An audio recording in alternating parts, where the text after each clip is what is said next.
मेरा बाजू रंगा रंग बिचारी रंगा ले ले मोला घींगर की लाठी घसेरा घींगर की लाठी मैं तकी खुद माला गोला मैं लो मैं तकी खुद माला गोला मैं लो।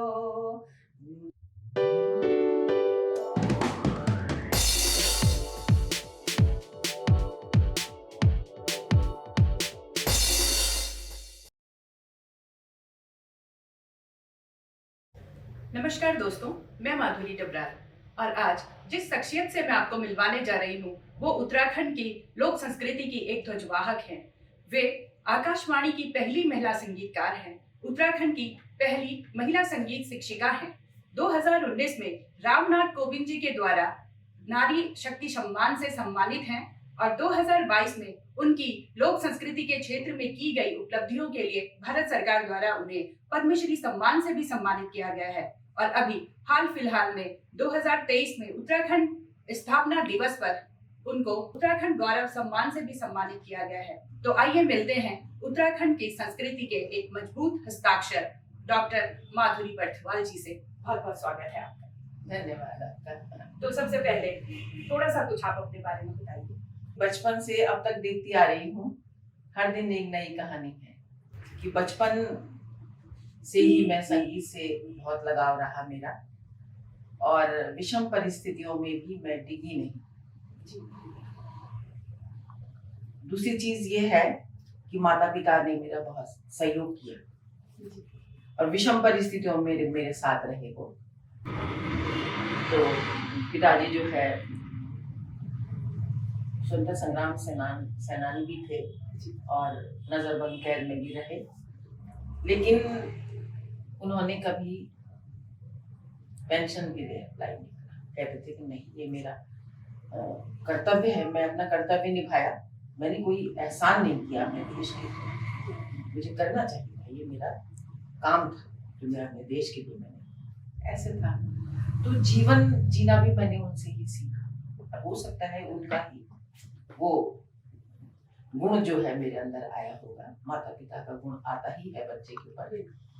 मैं भी उनके साथ बैठी रहती थी जब वो दुर्गा सप्तशती का पाठ करते थे रोज ही, तो मैं भी जो है उन तोतली आवाज में उनके साथ गाती रहती होंगी।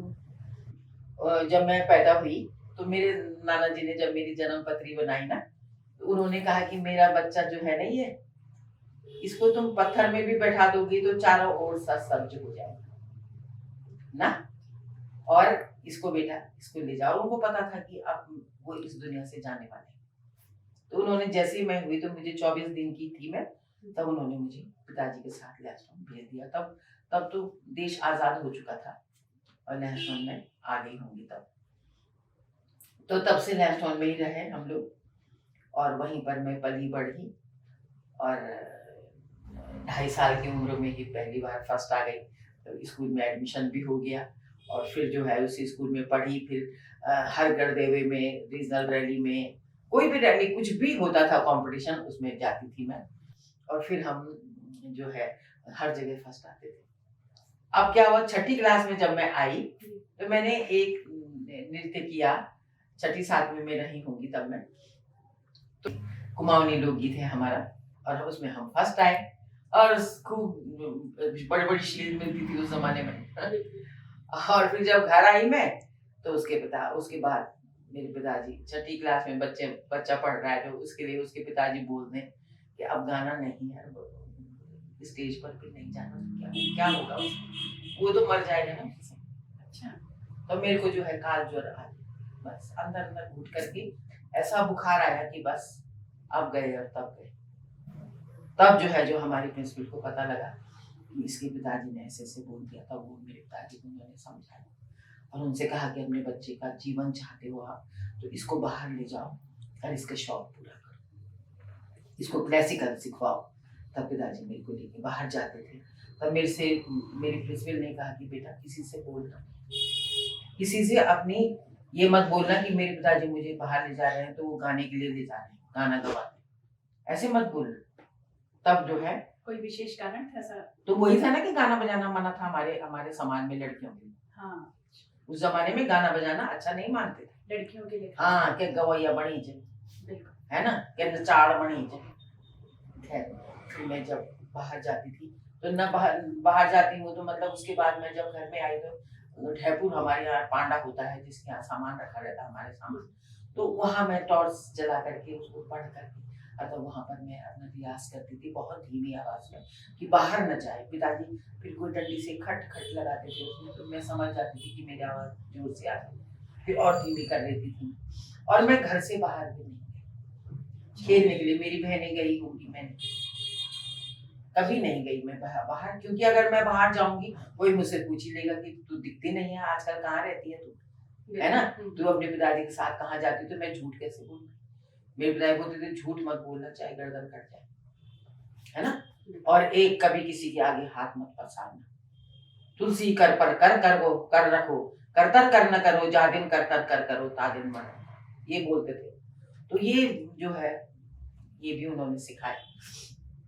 फिर जो है जब मैं 10वीं क्लास में आई और मैंने हाई स्कूल अपने स्कूल से करा, तो उस समय जो है मैंने 6th ईयर कर लिया था म्यूजिक में, और फिर अपने ही स्कूल में जब टीचर बन के आई होंगी मैं, कैसा कैसा हुआ होगा माहौल। और जब उन्होंने सब करे, अरे कहाँ जा रही है ये मधु भाई, साड़ी पहन के कहाँ जा रही है, इनके यहाँ क्या हाई स्कूल के बाद ड्रेस बदल गई क्या, साड़ी साड़ी पहनना शुरू कर दिया क्या। फिर से कोई बोलता था कि नाटक हो रहा होगा उनके स्कूल में, और तब थोड़ी देर बाद किसी दूसरे से पता लगा होगा अरे मास्टरनी बन गई, कि मास्टरनी हाई स्कूल के बाद भी कोई मास्टरनी बनता है। तब पता लगा कि गाना बजाना भी विषय होता। अच्छा, तब जाकर बात, तब हजारों बच्चों को पढ़ाया होगा, कितने जो है प्रिंसिपल बन के रिटायर हो गए, कितने बड़े बड़े कलाकार बन गए। फिर जो है फिर मैं आकाश में 10 साल तक मैंने वहां सर्विस करी, और सुबह 4 बजे से रात के 12 बजे तक मैं बिल्कुल हिलती नहीं, न सोना न खाना, और खाने के लिए माता पिता बहुत परेशान। तो उन्होंने समाज से छुप करके और समाज से के मतलब रूल रेगुलेशन के विपरीत जा करके मेरे साथ दिया, और फिर दुनिया को दिखाया कि ये भी कोई चमत्कार हो सकता है। चमत्कार ही था वो, बताते थे। और हरि गणेश केलकर सबसे शुरू में मेरे गुरु जी रहे, और लाल प्रसाद शर्मा जी मेरे गुरु जी रहे, और जब मैं आकाशवाणी में चली गई तो उसके बाद मकसूद हुसैन खान साहब मेरे गुरु जी रहे। तो सीखने वाला तो कभी उम्र सीखता ही रहता है ना, तो ऐसे कुछ नहीं है। फिर आकाशवाणी में गई तो वहां पर भी जो है फिर बहुत सारे कलाकारों को आगे बढ़ाया, लेकिन एक गुरु जो होता है ना वो उसी समय बुढ़ा हो जाता है जब वो गुरु बनता है। वो तो ये है कि जब अब ये सम्मान उम्मान मिलने लगे तो जो है तब सामने आना ही पड़ता है, तब सामने आता है, भगवान लाता ही है सामने। तो उससे वो इसलिए सामने आना चाहती हूँ मैं अब, क्योंकि मैंने जो है लॉकडाउन जब था तो मैंने उस समय 15 किताबें लिखी, क्योंकि ये हमारी मौखिक रचनाएं थी। ये सारी भी जो हमारे लोकगीत थे ये मौखिक थे, है ना, और शास्त्रीय संगीत के निकष पर जब मैंने इनका तुलनात्मक अध्ययन करा तो मेरे ता उम्र वो अध्ययन चलता रहा मुक्त भाव से, है ना, और वैराग्य भाव से। उसमें कोई ये नहीं था कि क्या था, रोज मुझे एक क्वेश्चन उसमें मिल जाता था, फिर उसमें डूबी रहती थी। ऐसा भी हुआ, है ना। फिर दक्षिण भारत का राग जब मुझे उसमें मिला तो मुझे बहुत आश्चर्य हुआ, और ऐसे मैंने बहुत सारे राग रागनियां उनमें देखी थी, इनमें कितने बढ़िया राग, और विशुद्ध रूप से वो राग उनमें लोकगीतों में अवस्थित है, तो स्वाभाविक है चमत्कार तो हुआ ही है मेरे सामने। और जब वो मौखिक हमारी लोक परंपरा थी, वाचिक परंपरा, हमने सुन के उसको याद करा। छोटी उम्र से मैंने 3-4 साल की उम्र से मैंने उन लोकगीतों को सुना, और फिर उसको जो है आत्मसात करके अब तक मुझे याद थे। और मैंने सारा जो है लॉकडाउन में 15 किताबें टाइप करी, खुद टाइप करा, खुद उनकी स्वरलिपि बनाई, और हजारों लोकगीतों को संरक्षित कर दिया। तो ये भी ईश्वर ने मुझे रास्ता दिखाया कि तेरे ले लिए, सबके लिए जैसे भी रहा होगा, मेरे लिए बहुत सकारात्मक रहा, मेरे लिए सब जीवन का बहुत अच्छा समय रहा। कि उसको मैंने सकारात्मक लिया। मैं हर चीज को सकारात्मक ही लेती हूँ। मैं कभी कोई मेरे को गाली भी देगा ना, तो मैं सोचती हूँ कि क्या पता मेरे से कोई गलती हो गई, तो वो भी मैं सकारात्मक लेती हूँ ना। तो सबसे बड़ी चीज यही है, अगर कोई भी शब्द है उसमें आना, खाना, जाना, तो आ भी है और ना भी है ना। अब उसकी मर्जी, जो सुनने वाला वो क्या उसमें आत्मसात करे, ना भी कर सकता है, आ भी कर सकता है, उसकी मर्जी है ना। ये है। तो संगीत में तो और भी विधाएं थी, तो आपने लोक संगीत को ही क्यों चुना, और कौन आपके गुरुजी थे या जिनसे आप ऐसा प्रेमी? हरि गणेश केलकर जी थे। अच्छा।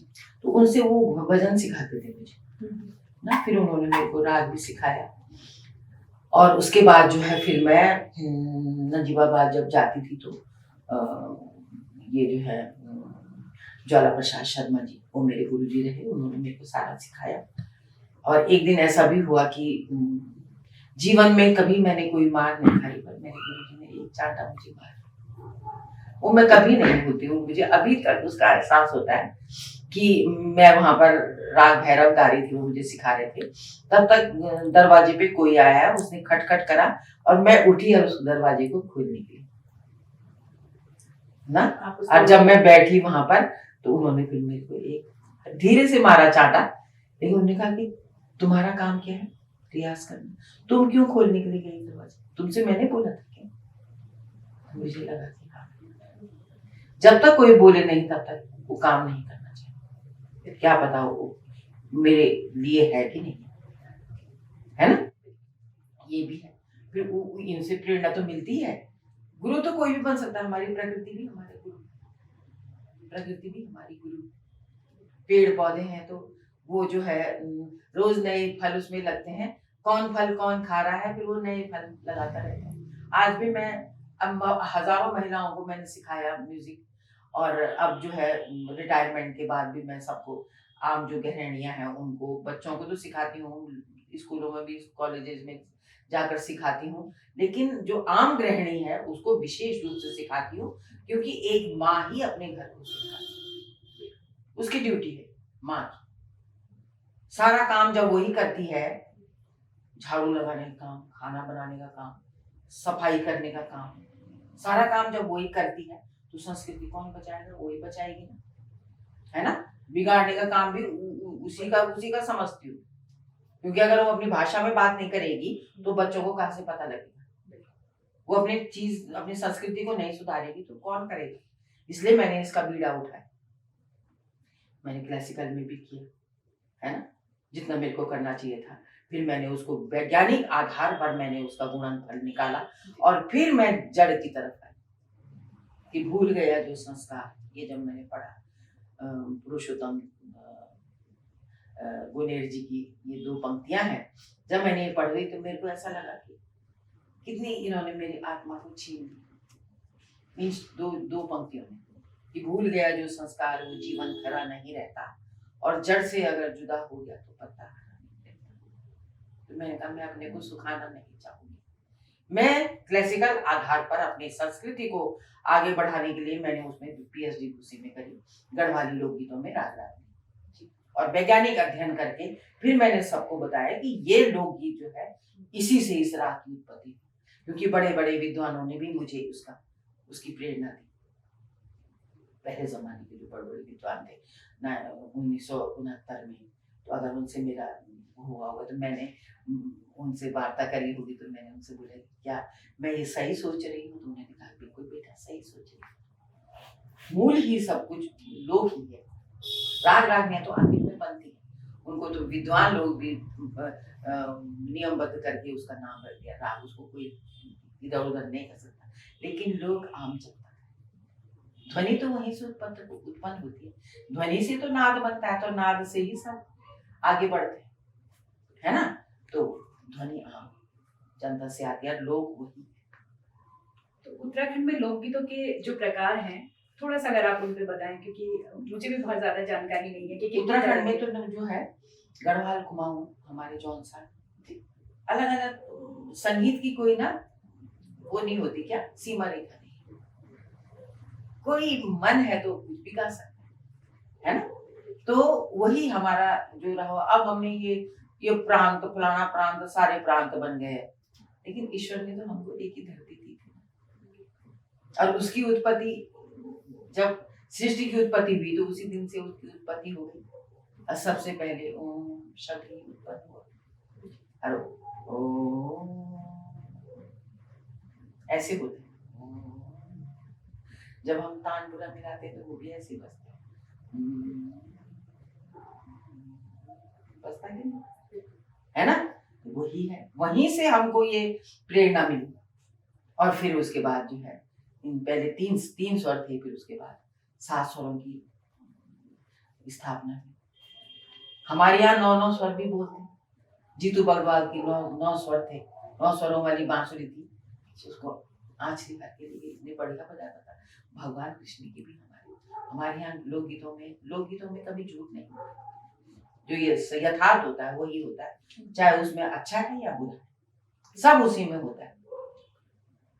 और ये लोकगीत जो है, इसमें सब तरह के लोकगीत हैं, प्रकृति संदर्भित, ऋतु संदर्भित, खान पान, रहन सहन, जो भी चीज है ना, तो वो सारा चीज जो है ये लोकगीतों में है। और हमारे उत्तराखंड के लोकगीत जो है, उनमें मांगल लोकगीत है ना, संस्कार लोकगीत, पूरे जो 16 संस्कार होते हैं उनके लोकगीत होते हैं उनमें, है ना। तो शकुनाखर हमारे कुमाऊं में बोलते हैं उनको, और गढ़वाल में उनको मांगल बोलते हैं, जौनसाल में उनको मांगड़ बोलते हैं। अलग अलग शब्द हैं, वो तो भाषा है, एक ही चीज है।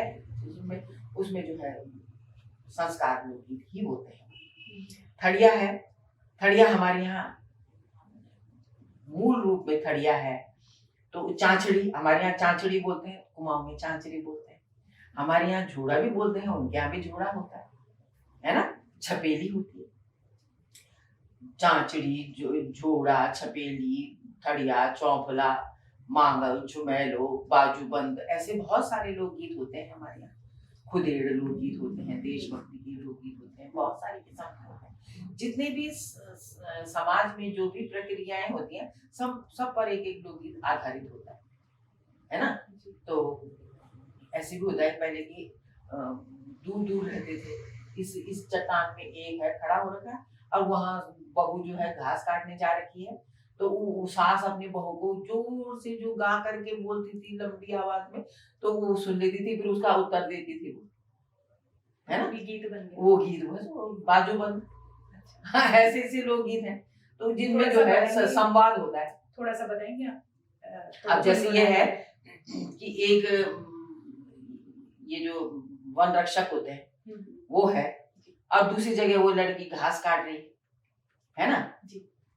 तो वो बोल रहे हैं, वन रक्षक जो है वो भी अपना काम कर रहे हैं, और वो भी बेचारी अपना काम कर रही है। तो वो बोल रहे हैं कि सड़की तीरा कुछ घसेरा, क्या त्यारू नाम। तो वो बोलती है, सड़की तीरा मीछो में लौंडा, क्या पोड़ी गे काम। फिर वो बोलता है कि इनमें तुकबंदियां भी होती हैं, है ना। घींगर की लाठी घसेरा, घींगर की लाठी, सरकारी जंगल घसेरा, सरकारी जंगल घसेरा, तू बाजना काटी, सरकारी जंगल घसेरा, तू बाजना काटी। फिर वो बोलती है, छाणी जालू तेल भैलौंडा, छाणी जालू तेल लैंदा गोर भूखा छिम्यारा, लैंदा गोर भूखा छिम्यारा। तो एक ऊंचा खेला लेंदा गोरबू हाची म्यारा तो ऊंचा खेला। अब देखो कितना बड़ा वो उस वहां काट रही घास, बोली कौन लड़की है भाई तू, क्या नाम है तेरा, क्यों काट रही है घास, ये झरकारी जंगल है ना। वो कह रही कि तुझे तेरे लिए खेल हो रखा है, मेरे गाय भैंस सब भूखे मर रहे हैं। तो ये संवाद इस संवाद हुआ है ना।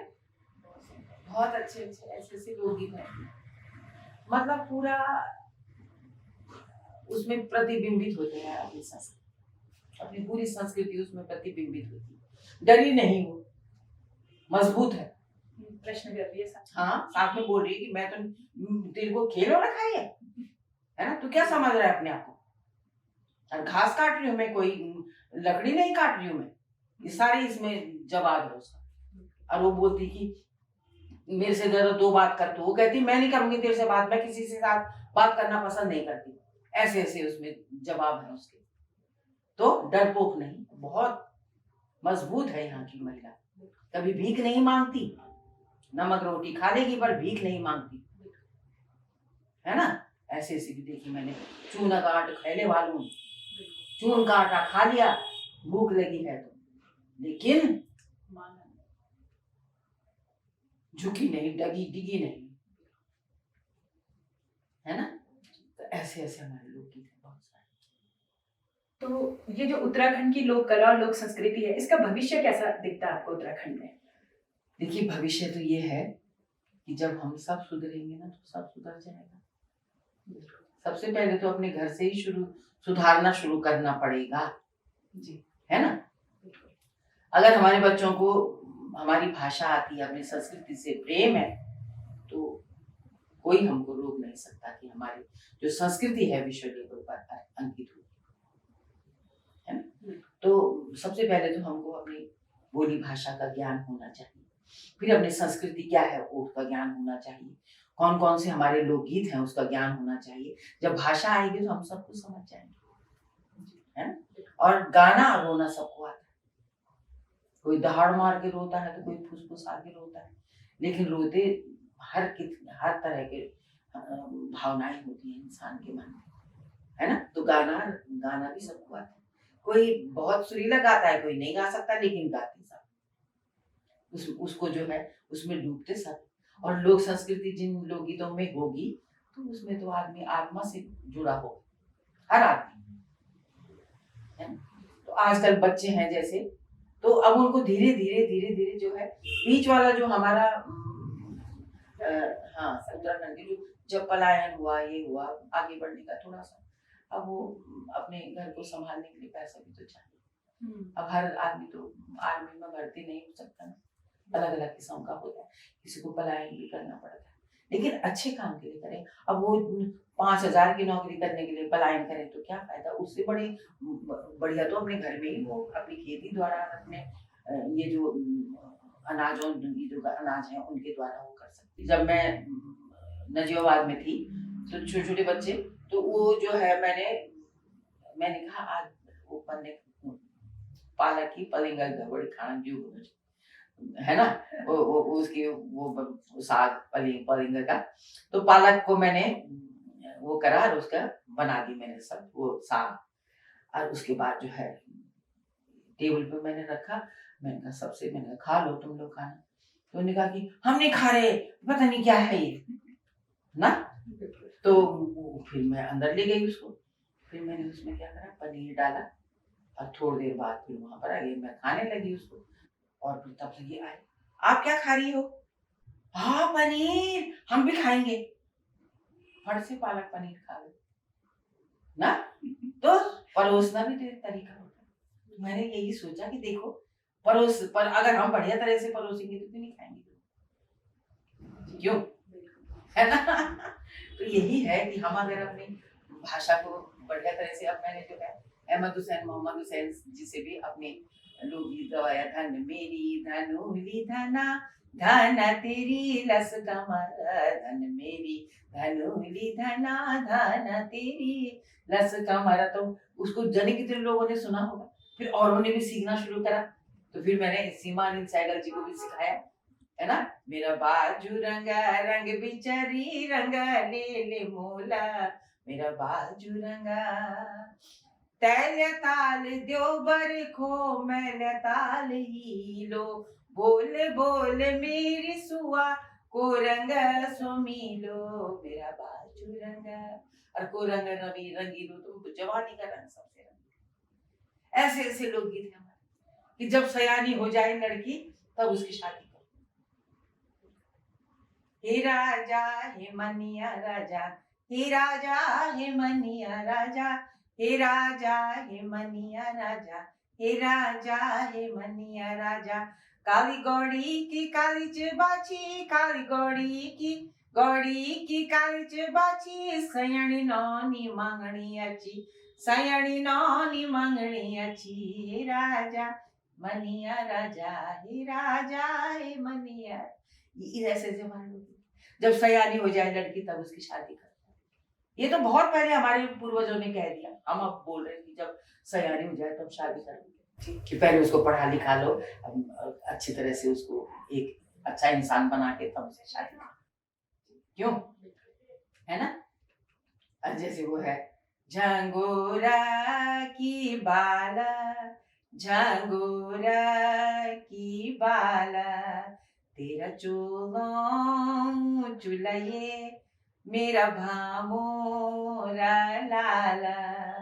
फिर क्या है, सारी जालू पानी, सारी जालू पानी, तेरी गोरी मुखड़ी से मेरी चपना क्या स्वाणी, कर्मा की छुई छन ये मेरी चपना। कितना बढ़िया है इनमें कि तेरी गोरी मुखड़ी होने से क्या फायदा है जब उसमें गुण ही नहीं है। कितने दिन चलेगा वो गोरी मुखड़ी, है ना। उसमें गुण अच्छे हैं तो वो अपने वाहवाही लूटते रहे, क्यों। तो उससे तो मेरी जो जिसकी नाक चपटी है वो दिखने में अच्छी नहीं है, जिसके सांवली है या कैसे भी है, वही अच्छी है अगर उसमें गुण है। गुणवान अगर इंसान है तो कैसा भी है वो अच्छा है। गुणों की महिमा हाँ, गुणों की महिमा बताइए, है ना। अब तुम हीरोइन बन के चल जाओ, बढ़िया कपड़े उपड़े पहन कर, तुम्हें बात करने की तमीज नहीं है तो क्या फायदा। वो उसको उसकी तरफ तो कोई नहीं जाएगा ना, उसकी तरफ जाएगा जो बेचारी वहां पर बैठी हुई है, खाना बना रही है तुम्हारे, उसकी बात पे जाएगी जो बोलेगी आप खाना खाए, है कि नहीं। तो एक चीज और है, जैसे जो हमारे युवा हैं आजकल, आप देख रहे होंगे कुछ गढ़वाली या उत्तराखंडी संगीत तो वो लेके चल रहे हैं, पर उसमें थोड़े से नए प्रयोग कर रहे हैं, तो आपका क्या कहना है, आप कैसे देखते हैं उन प्रयोग? देखिए ऐसा है, नए प्रयोग तो तब होगा ना जब हमारे मूल बचेगा, जब हमारा मूल बनेगा, जब हमारे आलू रहेंगे तब हम उसके, चाहे तो उसके पापड़ बनाओ, चिप्स बनाओ, कुछ भी बना सकते हो भाई, है ना। उसके क्या नहीं बना सकते तुम, लेकिन मूल तो रहना चाहिए ना। अगर वो मूल ही नहीं रहेगा तो क्या करना उसका, जड़ ही खत्म हो गई तो सूख जाएगा पेड़, तो क्यों, अब क्या रहेगा, कुछ नहीं। अब लकड़ी से तुम कुछ भी बनाओ उससे, पर असली तो मूल ही है ना। कहाँ से हुई वो लकड़ी, कहाँ से लाए तुम उसको। जय लिबर डल डल यूमा एलिमेंट बोल, ऐसे बोलते कि नहीं बोलते। और जब सब कुछ लुटा के होश में आए तो क्या होगा, कुछ नहीं बचेगा जब, तो क्या फायदा उसका। आज हम कुछ भी उठपटांग लिख रहे हैं, उसको बोल रहे हैं लोकगीत। लोकगीत थोड़ा है भाई, वो लोकगीत तो वो है हमारे जो पौराणिक है, हमारे जो हमारे दादा नानाओं ने जो जो असंख्य जो हजारों साल पुराने, जिनकी परंपरा रही है ना, उसको हम आगे बढ़ाते चले जाएं, वो हमारे लोकगीत है। मेरा लिखा हुआ, किसी का लिखा हुआ वो लोकगीत नहीं है, वो सुगम संगीत, वो व्यक्ति विशेष का है। गीत भजन गजल कुछ भी लिखा हो अगर किसी ने, तुलसीदास जी का जो भजन लिखा हुआ है श्री रामचंद्र के पाल भजन, उन्होंने अपने तुलसीदास जी को जिंदा रखा हुआ है, अमर हो गए तुलसीदास जी अपनी रचना की वजह से। तो वैसे ही सुगम संगीत होता है जो उसकी रचना की वजह से, अगर रचना बढ़िया है तो उसकी वजह से उसका जो लेखक, जो उसका रचनाकार होता है वो अमर हो जाता है। और लोक संगीत में जो है ना, लोक है वो हम करके बना, वो अकेले नहीं बनता, सामूहिक रूप से बनता है, तब उसकी एक आगे परंपरा चलती है। फिर उसके एक गांव की लड़की दूसरे गांव में ब्याही गई, अपने साथ क्या लेगी, अपने लोग उनके साथ जिंदा रहती है ना। जन की आवाज में। हाँ, जन की आवाज। अगर वो गांव अपने ससुराल में अकेली है और उसको अपने मायके की याद आ रही है, उस जमाने में तो आने आने जाने का साधन भी नहीं था, कई कई दिन लग जाते थे मायके जाने में, तो समय भी बर्बाद होता था, कई साल तक मायके नहीं जा पाती थी। खेले मेलों में तो कभी जाती थी, कभी कभी जा नहीं पाती थी, बच्चा छोटा है तो नहीं जा पा रही। तो वो घास काटने गई हुई है, वहीं पर वो प्रकृति से अपना दर्द साझा करती, प्रकृति भी उसके लिए माँ का समान थी। मैं ताकि खुद माँ लगोला मैं लो, मैं ताकि खुद माँ लगोला मैं लो। ये जो है ये झुमैलो लोकगीत है, और कितना बढ़िया लोकगीत है। शायद मैं सोचती हूँ विश्व लेवल पर भी ऐसा लोकगीत मैंने कहीं नहीं सुना जैसे हमारा झुमैलो है। उसमें क्या है, श्रृंगार रस प्रधान है, तो उसमें संयोग श्रृंगार भी है और वियोग श्रृंगार, दोनों ही श्रृंगार है। बहनों की खुद माँ लगोला झूमेलो, मतलब झूमी लो, चाहे मायके की याद भी आ रही है तो झूमी लो, क्या करें, है ना। तब झूमेलो ऐसे करके करती रहती है। अब उसमें क्या है कि अगर वो रोती रहेगी तो उसके बदले काम कौन करे। पता लगा गाय भी भूखी रह गई, बच्चे भूखे रह गए, बर्तन वैसे रह गए, खेती पाती वैसे रह गई, क्योंकि रोने में लगी हुई। अगर खुद भी लगी तो झूमी लो, झूमे ये ढाकरी दीदाओ या झूमे लो, ये दीदा प्यारू भैजी भी देखे या झूमे।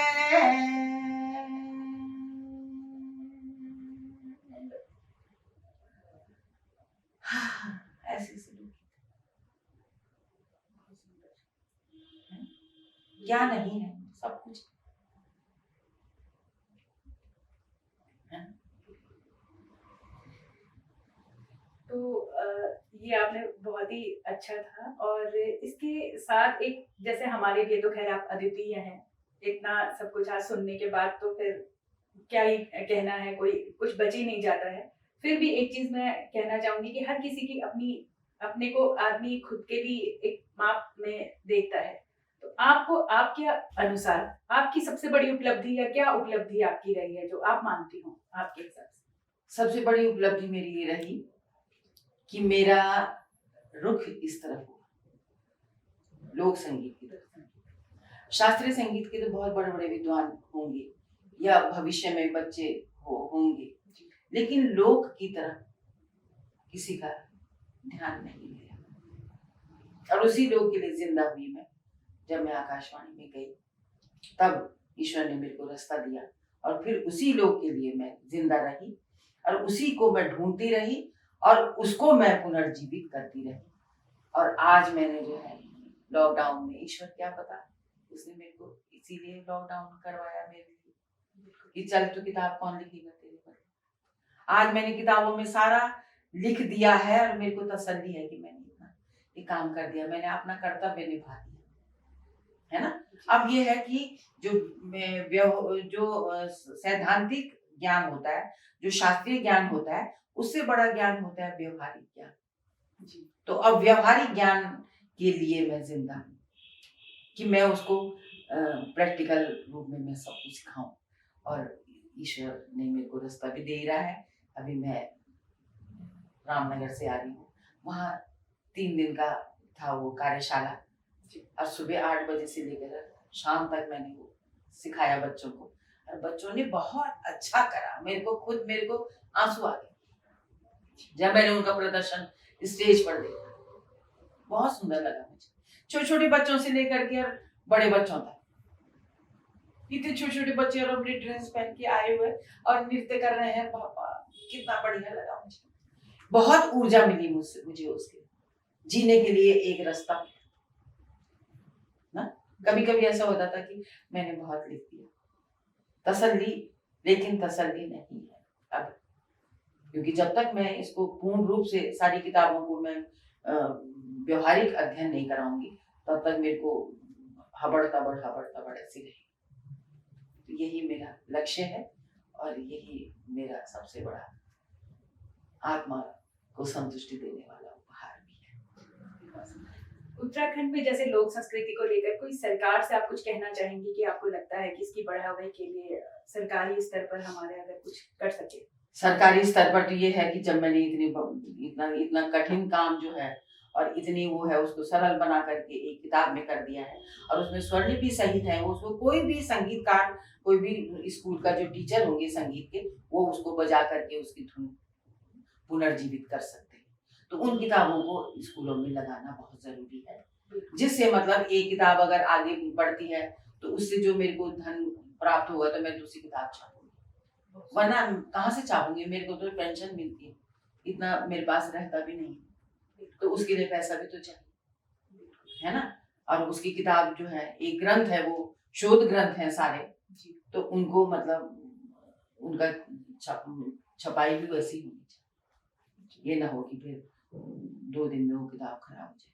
और ये स्कूलों में आ जाता है तो आगे भी हाँ, निरंतर प्रक्रिया में शामिल होगा तो हाँ, आगे भी चलता रहेगा। हाँ, स्कूलों के जितने भी स्कूल है भावी तो पीढ़ियों वो, में हाँ, भी ये जाता उनको जाता रहेगा, कोई ना कोई तो सुनेगा। उसमें जो है भाषा की दृष्टि से बहुत समृद्ध और संगीत की दृष्टि से बहुत समृद्धि है उसमें, तो भाषा वाले भी उसको उसमें शोध भी प्राप्त कर सकते हैं, शोध भी कर सकते हैं। अगर कोई बच्चा संगीत में ये भौगोलिक अध्ययन करना चाहता है, लोकगीतों के द्वारा ऐतिहासिक अध्ययन करना चाहता है, और कोई इतिहास वाला है, भूगोल वाला है, कोई भाषा वाला है, कोई जो है संगीत वाला है, तो वो इनमें शोध भी कर सकता है, क्योंकि सब चीज उनके पास सामने मिल जाएगी, उनको जो ज्यादा कष्ट नहीं करना पड़ेगा। और जब तक मैं हूँ दुनिया में तो तब तक मेरा फायदा भी उठा सकते हैं, मुझसे बहुत कुछ सीखने को उनको मिलेगा, है ना। आमने सामने बता सकती हूँ, क्योंकि अथाह समुद्र है, जाने कितने गोते लगाने पड़ेंगे इसके लिए। तो बातें तो बहुत हैं, लेकिन समय की भी थोड़ी हमें ध्यान रखना है। तो जाते जाते आपका कौन सा पसंदीदा लोकगीत है, उसकी अगर आप कुछ पंक्तियां हमें सुना जो आपको पसंद है, आपको लगता है कि बस। देखिए, लोकगीत सारे अपने बहुत अच्छे लोकगीत हैं, लेकिन मैं जब छोटी थी 4-5 साल की, तो मैं जो है अपने गांव में यमकेश्वर में गेंद का मेला हुआ, और उसमें पिताजी ने मेरे को ना यूं कुड़के में जलेबी और पकौड़ी दी और कहा कि बाबा खा ले इसको। और उसके बाद मैं उसको लेके गई, मैं खाती तो नहीं थी ज्यादा चीज, पर वहां पर एक बुजुर्ग महिला बैठी थी, उनका नाम था भौती देवी, बहुत बुजुर्ग महिला थी, तो वो बैठी थी, उनके नाम था भौती देवी। और तब उनके साथ 1-2 और भी थी, तो मतलब मेरे सामने तो बुजुर्ग थी वो, और उनके सामने और भी उनसे बड़ी भी थी।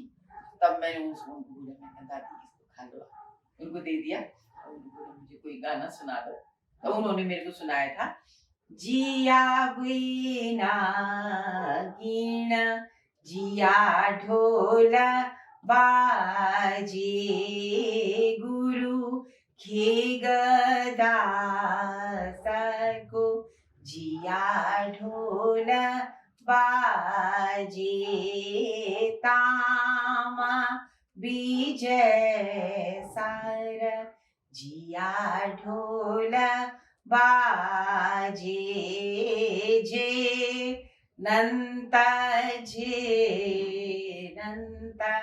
जिया ढोल बाजे। फिर मैं बहुत साल बाद जब आकाशवाणी में थी, तब मैं उनके गांव गई, खेड़ा गांव, वहां भी फिर दोबारा उनसे मिली इतने सालों बाद।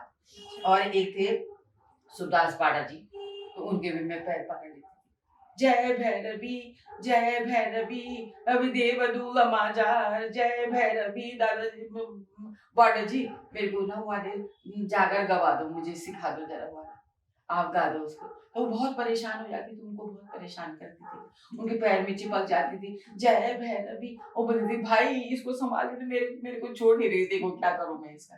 तब मुझे सुनाना, उनको सुनाना पड़ता था फिर मुझे, ऐसे सूरदास बाड़ा जी, उनको बहुत बहुत नमन करती हूँ। इन्होंने वो मेरे को पंक्तियां याद है? यहाँ तक वही तो है, जय भैरवी अरे देवदूल माजार जय भैरवी, जो जोत जली वेली जय भैरवी, मार की लंकार जय, ये तो जागरी तो है। तो ये उस तब मैंने सीखा उनसे, जब मैं 5 साल 6 साल की रही हूँ। रोज जब जाती थी तो बस बॉर्डर जी मेरे को मिले फट से, और जब बसंत पंचमी होती थी तब तो वो बहुत ही परेशान करते थे क्योंकि वो हरियाली देने आते थे और बस उनके पैर में चिपक करके बॉर्डर जी मेरे को गाना सुनाते थे, ऐसे जिन को तंग भी करा मैंने, पर आज उनका आशीर्वाद है मुझे। उनका आशीर्वाद। तो बातें तो बहुत सारी हैं, बट लेकिन आपसे इतना कुछ सुनने को मिला कि अब तो कुछ शब्द ही नहीं रह गए हैं। और आज मुझे भी बहुत जानकारी जो है वो उत्तराखंड के लोक संस्कृति को लेकर, लोकगीतों को लेकर आपसे मिली है, और बहुत बहुत धन्यवाद। तो आप लोगों ने भी सुना होगा डॉक्टर माधुरी बड़फाल जी को, जो हमारे उत्तराखंड की संस्कृति की एक अनमोल रत्न कहूंगी मैं तो। और आप ऐसे लोगों से जुड़ने के लिए हमारे चैनल को लाइक, शेयर और सब्सक्राइब करना ना भूलें। बहुत बहुत धन्यवाद।